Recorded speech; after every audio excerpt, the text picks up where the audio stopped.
Why is it that, given that all political parties, or almost all, want to get back to GDP growth, solve the productivity problems, and provide the revenues to support ever greater social spending, why is it that it's just so elusive? None of it seems to work. And this government is, in this respect, not so different from previous ones.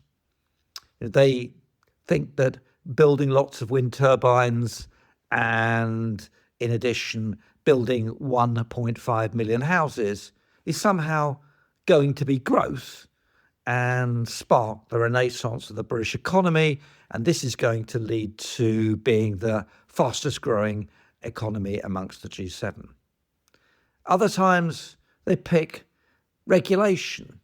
We're strangled with regulation, apparently. It's the bats, the newts, and now the fish disco that's responsible for our failures. Well, these may or may not contribute to economic growth, but none of them in themselves are really sufficiently radical to solve our muddling through and bumping along the bottom between 0 and 1% GDP growth, and even less when it comes to GDP per head. So why? Well, amongst the many reasons that could be cited, 5 stand out for me.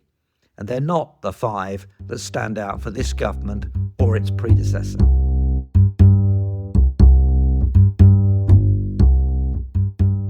Number 1, hard choices. Many years ago, I had a conversation with Tony Blair when he was Prime Minister. And he said, when you talk about ors, the you is me in this case, I think about ands. In economics, you might well choose to do X rather than Y. But in politics, you do X and Y. And this conversation was about Tony Blair's desire to promote nuclear power and at the same time to add the and bit and so promote renewables at the same time. The idea that we should do everything is a deep political instinct. And the reason for that instinct is everyone being a winner means that every bit of the constituencies that make up an electoral majority can see some reason to support the government. But the reality is resources are limited. They're scarce. If you want to do, say, nuclear power in Britain, well, you can't do wind, onshore, offshore, solar, hydrogen, CCS, and all the other ways in which electricity might be generated. You can't spread the jam everywhere and expect the results to follow. And that leads to a second dimension, a second reason why growth is elusive, is that we really don't do any of these things properly.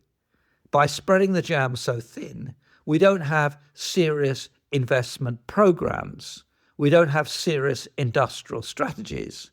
We have piecemeal case by case. And because the jam is thin, there ain't that much money, for example, for building nuclear, next to how much money there is to doing other stuff. That's not support or oppose nuclear power, but simply to say, pretty straightforwardly, what you need is programs.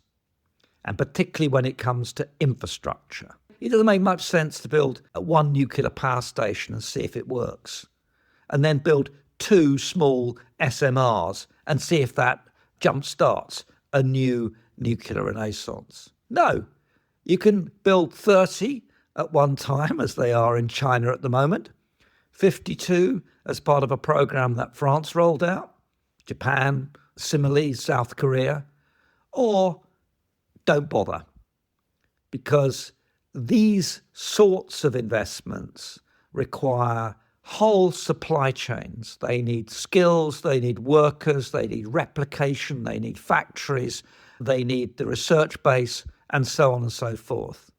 Do it properly, and then the unit costs may be reasonable.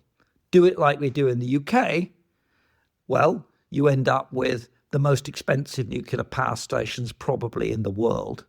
12 billion per gigawatt of power is what it costs to build nuclear in the UK. I could go on to talk about programs for high-speed rail, programs for separating stormwater from sewage, programs for making sure we have universal coverage of mobile phones. The story's the same.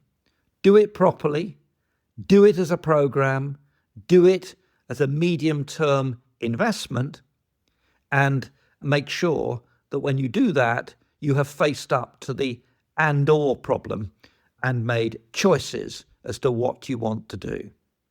Jam, project by project, that ain't going to deliver growth. So if the hard choices issue and the programs issue are two of the reasons why growth is so elusive, there are more fundamental reasons that lie behind this. In the West generally, but especially Europe, we prefer consumption to production. Consumption is what it's all about. And what I regard as almost the economic plague of Keynesian economics makes a great virtue of consumption as boosting aggregate demand, and it's aggregate demand that's going to produce the growth in the economy. We spend ages worrying about whether there's a recession because retail sales are turning down, for example. Well, that's not how people think about that in growth-orientated economies. Think Germany after the war, think Japan, think South Korea. These growth phenomena, and especially in China, are based not on consumption. They're based on production. And production is the driving force. And that feeds through to the implications for the way in which the state operates. The state, in the end, has to choose infrastructure programs. It has to make choices as to which programs to support, but it also has to make choices about how it spends its money between pumping up consumption and directing resources to production. And that brings to the third characteristic as to why a country like the UK finds growth so elusive. If you think that it's production that drives economic growth rather than consumption, this applies to the incentive structures that are put in place. If you look at a country like the UK, we are overwhelmingly focused in the public domain on social security, health, education, and the bundle of unemployment supports that we have. We spend a very large part of the totality of government interventions in the economy on essentially the welfare state. An important thing to bear in mind is that those costs have to be extracted from elsewhere in the economy. I'm not suggesting that an economy like the UK needs to go all the way to the Chinese model, where there is actually very low tax on income for much of the population, and there is very little social security to balance against that, and virtually no property taxes either. The extraordinary thing about China is that, as the current authoritarian leader put it, they don't do incentives to be lazy, they do incentives to work. And this was brutally reflected in the Chinese response to the COVID pandemic. There was virtually no handouts to a population distressed by lockdown. On the contrary, the provision was extremely slight and small. Again, I don't think that's what Western European countries, the UK, would either tolerate or should do. But again, it comes back to the incentive structure.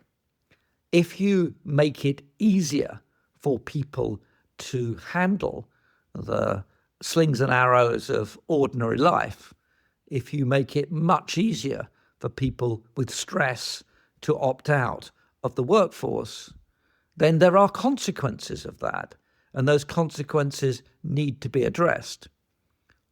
It's ironic that on the left in politics, where production always used to be the dominant theme right through to Marxist arguments, the left is much more agitated by redistribution and much more agitated by social security, social spending, welfare spending, and so on.